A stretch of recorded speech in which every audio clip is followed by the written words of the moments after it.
Welcome students in this video lecture of non-conventional energy resources.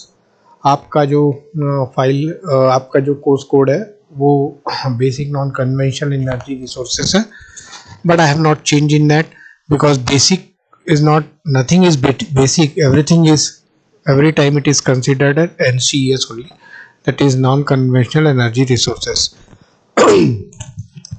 In this PPT of unit 1, we can say chapter 1 or unit 1 or course outcome 1 well precisely if we will talk, तो हम इसमें detail में इसे देखने की कोशिश करेंगे. In the last video Google Meet, we have already discussed the syllabus, and according to it I am starting the course outcome 1 with this video lecture. So let's go in detail. First we will see what is the syllabus. Mainly various non-conventional energy resources, need, availability, classification, relative merits and demerits, energy storage, distribution and conservation. तो ये जब हम syllabus को देखते हैं तो हम इसमें देखते हैं कि डिफरेंट टाइप की नॉन कन्वेंशनल एनर्जी रिसोर्सेस, क्योंकि हमके अब ये नॉन कन्वेंशनल आया मतलब कन्वेंशनल क्या है इसको भी हमको देखना पड़ेगा, उस कन्वेंशनल में क्या फॉल्ट्स हैं, फिर उस हिसाब से हम नॉन कन्वेंशनल की स्टडी करते हैं, वाइस वर्सा. सिमिलरली क्या जरूरत है, कितनी अवेलेबिलिटी है यानी कि यहाँ पर मौजूदगी है, कितने टाइप के वर्गीकरण हैं, क्या इनके मेरिट्स और डिमेरिट्स हैं, क्योंकि सब किसी को भी हम ऐसा नहीं कह सकते कि हाँ ये यदि एक प्रोसेस है तो इसका कोई डिमेरिट नहीं है. Every process having specific merits and demerits of its own, तो हम उस तरीके से भी इसको देखने की कोशिश करेंगे इस ड्यूरिंग दिस कोर्स वर्क और पर्टिकुलरली इन यूनिट 1 और कोर्स आउटकम 1. सो कौन कौन से एनर्जी स्टोरेज और डिस्ट्रीब्यूशन और कंजर्वेशन होते हैं इसको भी हम देखने की कोशिश करेंगे. जो बुक प्रेफर मेनली की जाती है which is non conventional energy sources by GD Rai, Khanna publication. ये एक स्टैंडर्ड बुक है और ये हमारी लाइब्रेरी में अवेलेबल है. आप जब भी इंस्टीट्यूट आए तो जरूर इसको आप देख सकते हैं. और साथ ही साथ मैंने आज आपको एक सिलेबस के माध्यम से भी एक जो बुक है उसको डाउनलोड करके आपको प्रोवाइड की है, और मुझे लगता है कि आप उस बुक को भी देखेंगे तो आपको काफी कुछ अंदाजा होगा. सो क्या मोटिवेशन है इसको पढ़ने का, क्यों हम इस सब्जेक्ट को पढ़ते हैं, दैट इज मेन थिंग, कि किस लिए इस सब्जेक्ट की महत्वता ज़्यादा होती है. बीइंग आप इलेक्ट्रिकल इंजीनियरिंग से रिलेटेड हो या मैकेनिकल इंजीनियरिंग से, it doesn't matter. The purpose of every subject is to implement in our day to day life. या आप किसी प्लांट में काम करते हैं तो भी आपको ये बहुत महत्वपूर्ण हो जाता है कि आप इसे इन डेप्थ नॉलेज रखकर पढ़ें, ताकि आप जहाँ पर एनर्जी का कंजर्वेशन है वो जरूर कर सके. वो एनर्जी जो है वो किसी भी फॉर्म में हो, इलेक्ट्रिकल हो, मैकेनिकल हो, न्यूमेटिक हो, किसी भी फॉर्म की एनर्जी हो, आप उसको सही तरीके से कंजर्व कर सके, उसका वेस्ट ना हो, और हम किस तरीके से अपने नेचुरल रिसोर्सेस को सुरक्षित रखते हुए ज़्यादा से ज़्यादा डिपेंडेंसी नॉन कन्वेंशनल एनर्जी पर रख सके. सो क्या मोटिवेशन है, ऐसा क्या हमको मिल जाता है जिससे कि हम इसको सही तरीके से देख सकते हैं. तो इसके कुछ पॉइंट्स हैं पर्टिकुलरली. सो पहला है, while fossil fuels are the main fuel for thermal plant, there is fear that they will get exhausted eventually in this century. ये फियर देखिए लिखा हुआ है. फियर मतलब क्या होता है?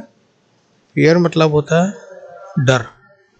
तो जब हमारे फॉसिल फ्यूल्स जो हम पृथ्वी के अंदर से खोद कर फ्यूल्स निकालते हैं, वो पेट्रोलियम हो, पेट्रोल हो, डीजल हो, बट पेट्रोल डीजल से ज़्यादा यदि हम थर्मल पावर प्लांट की बात करें तो कौन सा फ्यूल हम निकालते हैं सबसे ज़्यादा? कोल. उस कोल को हम बॉयलर के माध्यम से जलाते हैं और फिर बिजली को उत्पन्न करते हैं थ्रू थर्मल पावर प्लांट. तो इसलिए थर्मल पावर लिखा हुआ है यहाँ पर. थर्मल पावर प्लांट के माध्यम से हम इसे निकालते हैं और इसको निकालने के बाद फिर बिजली की उत्पत्ति करते हैं और फिर वो बिजली का प्रयोग हम अपने डे टू डे लाइफ में करते हैं। क्या पूरी उत्पन्न की हुई बिजली हम घर में प्रयोग करते हैं या इंस्टीट्यूट में प्रयोग करते हैं? नहीं। By in this lecture only we will see, in this और another lecture we will see कि हम ये जो एनर्जी है इसको कहाँ कहाँ डिस्ट्रीब्यूट करते हैं, because mostly we have dependent on thermal power plant. आपको जरा सा भी यदि थोड़ा सा भी आपका जनरल नॉलेज हो और यदि आप थोड़ा सा सर्च करें तो you will find Chhattisgarh is making more electricity. Chhattisgarh में more installed capacity of thermal power plants है, ताकि हमारे स्टेट में ये सरप्लस है और हम दूसरे स्टेट्स को भी बेचते हैं, जिसमें कि मुख्य जो उत्पन्न करने वाले स्रोत हैं वो कोरबा में, जो पावर प्लांट्स है कोरबा में, कुछ पावर प्लांट सीपत में, बिलासपुर के पास, जहाँ कोल की काफ़ी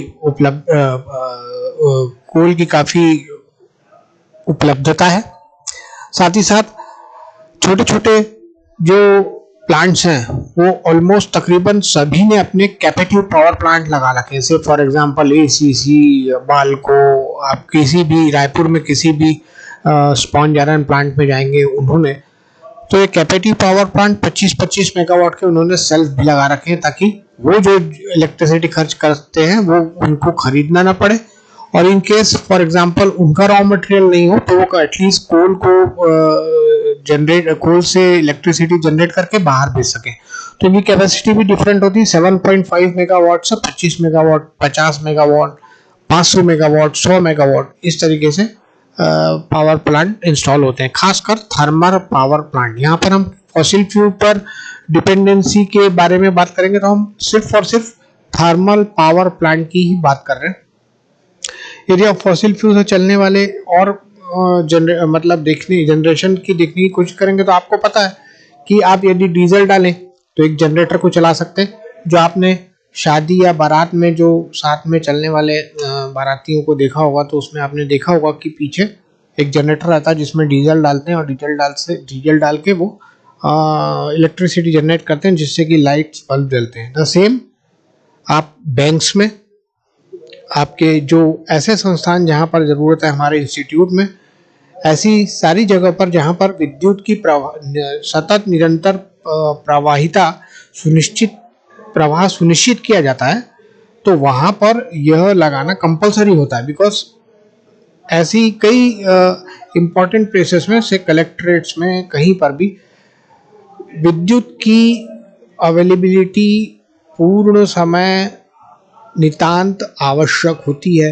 वहाँ पर हम डीजल पर बेस्ड भी लगाते हैं, जैसे कि हम जनरेटर मोस्टली हम कहते हैं, और इसके बारे में हम अभी फ़िलहाल डिस्कस नहीं कर रहे हैं और न ही हम थर्मल पावर प्लांट्स के बारे में डिटेल में अध्ययन कर रहे हैं, बिकॉज ऑलरेडी आप इसे आगे आने वाले विषयों में इन डिटेल डेप्थ पढ़ेंगी।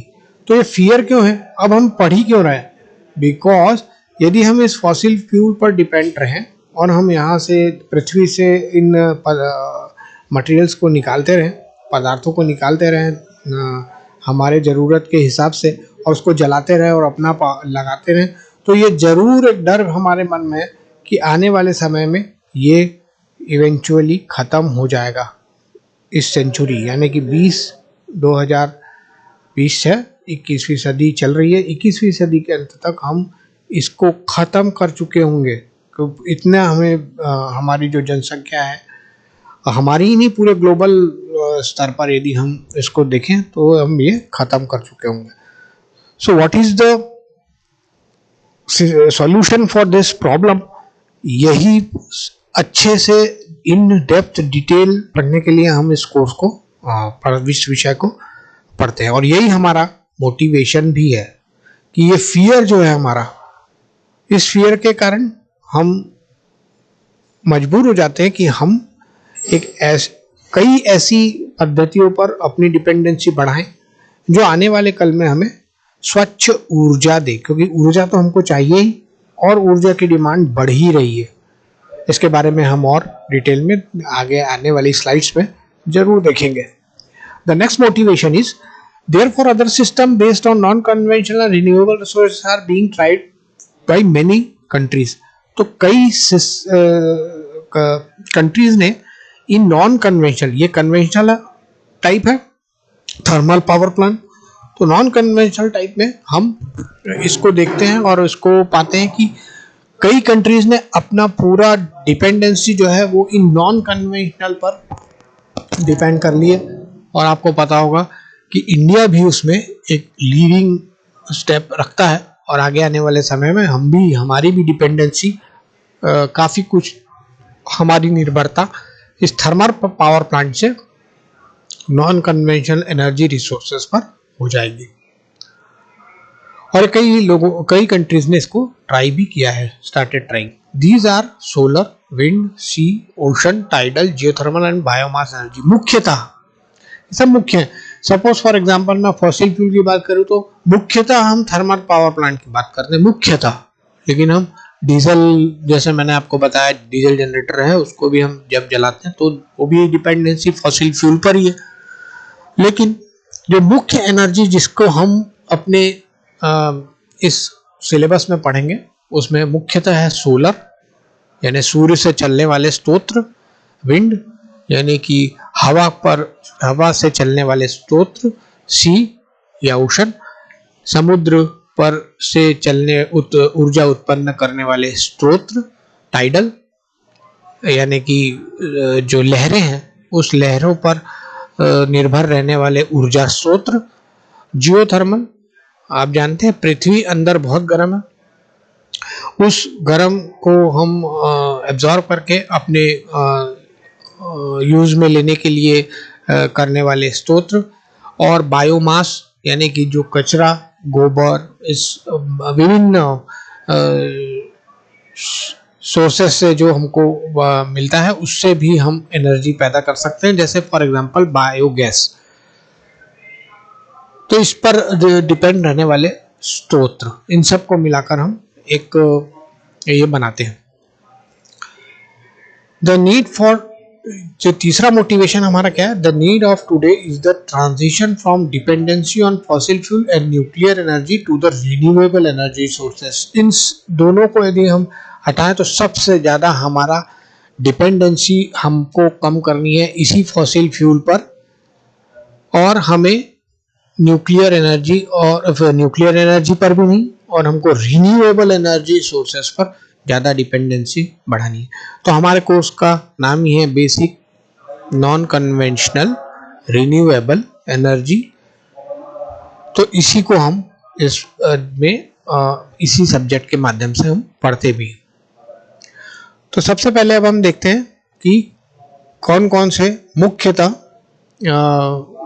हमारे फॉर्म्स ऑफ एनर्जी है, क्योंकि हमारा जो मोटिवेशन है वो तो ठीक है, but the forms of energy is also different, और इस डिफरेंट फॉर्म्स ऑफ एनर्जी को भी हमें देखने की आवश्यकता है।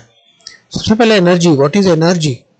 Energy can be defined as ability और capacity to do work. Energy can be defined as ability और कैपेसिटी टू डू वर्क। ये हम और डिटेल में जब हम इसका स्पेसिफिक एनर्जी से रिलेटेड से सोलर या विंड इनका अध्ययन करेंगे तो हम डेफिनेटली काफ़ी डिटेल में इसका अध्ययन करेंगे ही। So different forms of energy. So पहला है chemical energy due to chemical reaction, electrical energy due to flow of electron, heat energy due to thermal vibration, light energy due to radiation of light, mechanical energy due to moving parts, nuclear energy due to nuclear reaction etcetera. ऐसे कई तरीके की energy होती है। अब chemical energy, suppose for example battery है, उससे हम निकालते हैं तो वो बैटरी के अंदर केमिकल्स होते हैं, वो रिएक्ट होते हैं और वो रिएक्ट होने के बाद हमको एनर्जी मिलती है। इलेक्ट्रिकल फ्लो ऑफ इलेक्ट्रॉन, आप जानते हैं कि जब हम इलेक्ट्रॉन को फ्लो करते हैं तो हमें इलेक्ट्रिकल एनर्जी मिलती है। हीट एनर्जी, जैसे अभी हमने देखा थर्मल पावर प्लांट, तो थर्मल वाइब्रेशन, एक यदि छड़ को हम एक सिरे पर गर्म करेंगे तो ऑटोमेटिकली दूसरा सिरा गर्म होगा, तो ये फ्लो ऑफ थर्मल वाइब्रेशन, इसके माध्यम से हम हीट एनर्जी की गणना करते हैं। लाइट एनर्जी, जो सूर्य का प्रकाश है उससे रेडिएशन ऑफ लाइट मिलती है। Mechanical energy, moving parts generate होते हैं जिससे हमें मैकेनिकल एनर्जी मिलती है। फॉर एग्जांपल आपने पुराने स्टीम इंजन्स देखे होंगे, उन स्टीम इंजन्स में हम कोल के माध्यम से जलाते थे, स्टीम को बनाते थे, एंड स्टीम को बनाने के बाद हम उसी के माध्यम से हम इसको पुश करते थे, जिससे कि मैकेनिकल पार्ट घूमते थे और जिससे हमें मैकेनिकल एनर्जी मिलती थी। न्यूक्लियर एनर्जी, इंडिया में कई तकरीबन 5 से 6 न्यूक्लियर एनर्जी प्लांट लगे हुए हैं, जहाँ पर हम विभिन्न स्रोतों से, अलग अलग स्रोत होते हैं, उनसे हम न्यूक्लियर रिएक्शन के माध्यम से एनर्जी प्राप्त करते हैं। So energy can be defined as ability और कैपेसिटी टू डू वर्क, काम करने की शक्ति को बताता है। Then introduction, the SI unit of energy. हर किसी एनर्जी की जो रहती है, जब तक हम उसे सही तरीके से परिभाषित नहीं कर सकते, जब तक कि हम उसे किसी यूनिट में कन्वर्ट नहीं करते, और इसके लिए हमें ये ध्यान में रखना है कि the SI unit of energy is joule और न्यूटन मीटर। हम इसके मोस्टली हम जूल या न्यूटन पर मीटर के माध्यम से हम इसकी गणना करते हैं। Law of conservation of energy एक और एनर्जी का लॉ है, ये हम काफ़ी अच्छे से समझते हैं, और ये हम कह सकते हैं कि according to law of conservation of energy, energy can neither be created not destroyed, but one form of energy can be converted to another form. ये हम बहुत अच्छे से इसको समझ सकते हैं कि एनर्जी का हम कन्वर्ट नहीं कर सकते हैं, ना हम बना सकते हैं, ना हम खराब कर सकते हैं, डिस्ट्रॉय कर सकते हैं, लेकिन हाँ, हम एनर्जी को एक एनर्जी के फॉर्म से दूसरे एनर्जी के फॉर्म में जरूर कन्वर्ट कर सकते हैं। एक एग्जाम्पल के तौर पर हम इसको समझते हैं, but we will not go into that because ये इसके फॉर्मूलेज हैं और काफ़ी डिटेल इसका है। हम इसे एक इंट्रोडक्शन के तौर पर ही इसको देखने की कोशिश कर रहे हैं। तो एग्जांपल है, heater convert electrical energy into heat energy. वो एक हीटर जो है जिससे हम सर्दियों में गर्मी का एहसास लेते हैं, तो उसके माध्यम से हम क्या करते हैं, हम इलेक्ट्रिकल एनर्जी को हीट एनर्जी में कन्वर्ट करते हैं और हम ऊष्मा को हम अवशोषित करते हैं और हमारी जो ठंडी हो गई है बॉडी, उसको हम गर्म करने की कोशिश करते हैं। अब battery converts chemical energy into electrical energy. एक बैटरी जो है वो केमिकल एनर्जी को इलेक्ट्रिकल एनर्जी में कन्वर्ट करती है, एक्सेट्रा। इस तरीके से आप कई फॉर्म्स ऑफ जो अभी हमने एनर्जी को लास्ट स्लाइड में देखने की कोशिश की, इसमें सबके एग्जाम्पल आप भी खोज सकते हैं। It's very easy. आगे बढ़ते हैं नेक्स्ट स्लाइड में। What are the different types of energy sources? The available energy sources can be divided into 3 categories. पहला प्राथमिक, द्वितीयक, सप्लीमेंट्री मतलब पूरक एनर्जी सोर्सेस। तो प्राइमरी एनर्जी सोर्सेस, द्वितीयक एनर्जी सोर्सेस और पूरक एनर्जी सोर्सेस या सप्लीमेंट्री एनर्जी सोर्सेस, यह 3 तरह के मुख्यतः एनर्जी के सोर्सेस पाए जाते हैं। प्राइमरी एनर्जी सोर्सेस कौन कौन से? The energy sources which provide a net supply of energy are defined as primary sources. The energy sources which provide a net supply of energy are defined as primary sources. Example are coal, oil, natural gas and nuclear.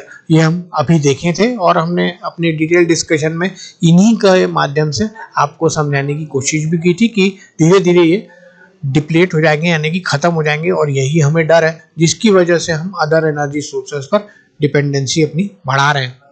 The energy required to produce energy from these sources is very less as compared to energy produced by them. The energy required to produce energy from these sources is very less.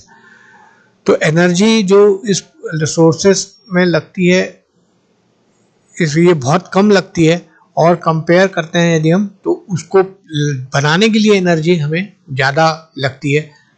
हम जब इस कोल, oil, natural gas या nuclear की energy की बात करें, तो इसको बनाने के लिए हमको बहुत समय नहीं लगता है, इसको खोदने के लिए हमको एनर्जी कम लगती है, लेकिन इससे जब हम एनर्जी बनाते हैं तो हमें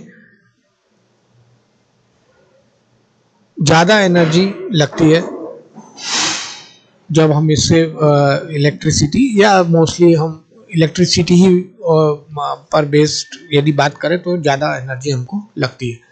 energy yield ratio of this resources is very high. Energy yield ratio क्या होता है, इसको हम ये नीचे डिफाइन करें, इसको देखते हैं। This ratio is defined as ratio of energy fed back by the material to the energy taken from the environment। यानी कि यदि इस एनर्जी को हम फेड करें और मटेरियल को एनवायरनमेंट से लें तो हमें ज़्यादा एनर्जी लगती है इसको करने के लिए। ऐसे कई रेशो, एनर्जी यील्ड रेशो ही नहीं और कई रेशो हम आने वाले स्लाइड्स में और देखने की कोशिश करेंगे। सेकेंडरी एनर्जी, अब ये देखिए सेकेंडरी और सप्लीमेंट्री तीन पढ़े थे, अब ये हम सेकेंडरी पे आ गए। These are the sources we are studying in this related to our course work. So this sources produce no net energy, कोई नेट एनर्जी ये लोग नहीं बनाते, इनको बनाने के लिए मतलब। Example include solar, wind, hydro, tidal wave, ये सब हम आगे और देखेंगे। This sources produce no harm to environment. This is the main criteria why we are heading from primary to secondary. एक उनका डर है प्राइमरी सोर्सेज खत्म हो जाएंगे, दूसरा उनका ये जो एनर्जी यील्ड रेशो है विच इज वेरी हाई, यहाँ पर हमको नो, और तीसरा उनसे हम हार्म भी पहुंचाते हैं अपने इन्वायरमेंट को जो अल्टीमेटली हम पर ही इफेक्ट करता है। सो फॉर एग्जाम्पल कि हम जो एनर्जी सोर्सेस हैं वो ज़्यादा प्रयोग करते हैं तो उसमें से निकलने वाला स्मोक, फ्यूम, डस्ट, ऐसे कई फैक्टर्स हमारी ह्यूमन हेल्थ को अफेक्ट करते हैं। दैट्स वाई हम उससे बचने की कोशिश करते हैं। But due to low energy yield ratio, इसका लो एनर्जी यील्ड रेशो रहता है क्योंकि इनको बनाने के लिए आपको एनर्जी नहीं लगती है, so that's why इनका एनर्जी यील्ड रेशो कम रहता है compare to primary energy. They are not that efficient, लेकिन ये इनकी इफिशियंसी भी इतनी नहीं रहती है।